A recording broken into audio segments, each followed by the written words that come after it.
Hey, Vikrant here. Hey, it's Jana. And today we shall be discussing. So the first thing to remember in a German CV is that you do have to put in your professionally taken profile picture. Do not take it from your Facebook account. Do not take it with your friend's mobile camera. Go to a professional photographer and get it made. And right next to your photo in the first plan should be your personal details. So your name, your address, your email, obviously, and your telephone number. Your telephone number is crucial because a lot of companies will call you before they send you an email.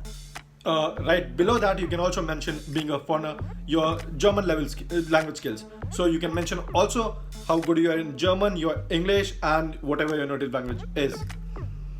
So after that, you talk about your education. So if you're applying just for an internship or a work student job, you can just mention how far along you are with your master's studies. You can talk about your bachelor studies and maybe mention your schooling also. But when applying for a job, your schooling isn't that important. So just your bachelor's and your master's. So you specify your field of study and your CGPA.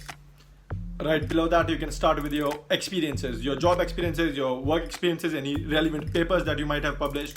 And you can mention the company name and the position name, official, and then in a few points you can mention what exactly were your roles and duties there. So HR or someone, manager reading that can better understand what experiences do you already have. You can also talk about some projects that you've done, like outside of your work curriculum, or even during your studies if you did some project that has a grade in it. So you can also put that. For example, we in our master's studies we did something called a mini thesis, which is basically a thesis. So we we had a grade in that, and that was very important for our later job. So you can mention things like that you think that can be important for you. Next comes the computer proficiency. You have many programs that you might have learned as part of your course. So you can mention those programs and how good you are at them, because not all programs you will be an expert at. So you can directly mention expert, intermediate level, or beginner level in each of these softwares.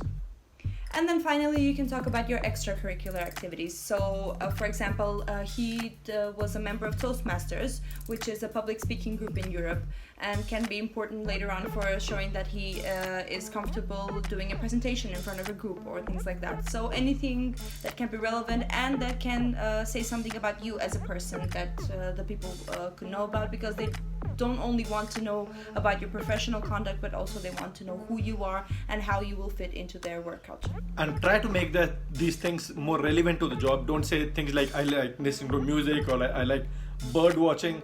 While that might also sometimes be handy, and some HR might actually have the same hobbies and might connect with you a bit, the chances are that it's not going to happen. Alright then, thank you. Bye bye. Bye bye, guys.